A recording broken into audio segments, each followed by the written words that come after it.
I am not number 56 with the Dallas Cowboys anymore. I'm Thomas Henderson.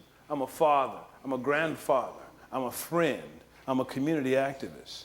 I give back. I reach out to my brother, man, and sisters because those gifts were given to me by other recovering drug addicts and alcoholics. You know, there was a time when I looked like one of them monkeys in one of them drug labs, you know, with the wires in their head. You know.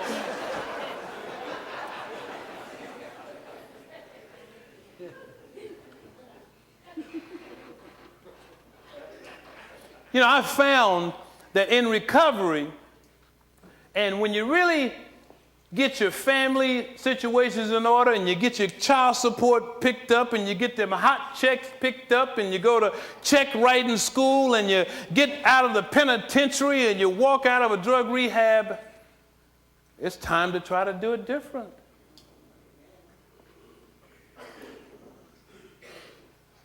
To use the words of that guy, I don't know nothing else, that means that you didn't hear anything.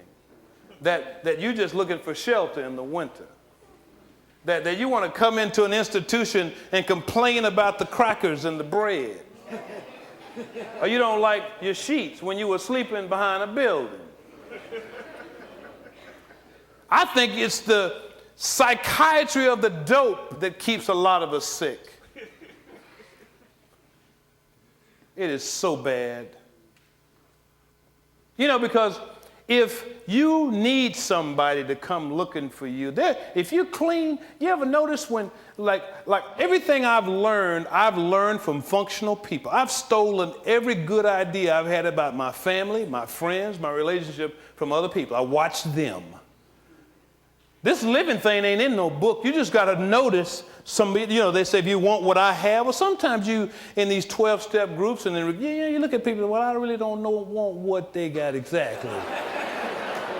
You know, because they talking, but they ain't got no teeth in their mouth. You know what I mean? They talking, but they walking, you know. They talking, but I know they in child support court. They talking, but follow the winners. Because there may come a time when you need somebody to find you, come help you, come get you out of something, not out of a crack house. You know, there's a story. You know, I got stories. These two guys were on a boat, and if bad weather came, and they got tossed and turned, and they end up 1,200 miles from where they started, and they're on an island. So one guy starts trying to build a fire. He's trying to dig help in the sand. He's trying to get SOS. He's trying to get some notification out to somebody to find them. And the other boy goes and sits against a tree, cracks open a coconut, starts eating. And the boy said, man, what, you ain't gonna help me? He said, I ain't worried, dog. He said, I'm cool. He said, listen, I make $2 million a year. He said, and I tithe. I give my preacher $200,000 a year. Been doing it for 10 years. He said, what the hell does that have to do with us getting off this island? He said, oh, my preacher gonna find me.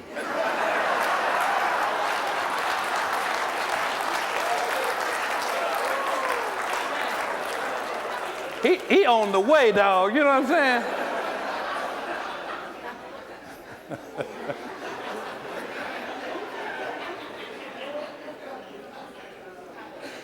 I learned how to live by surrendering.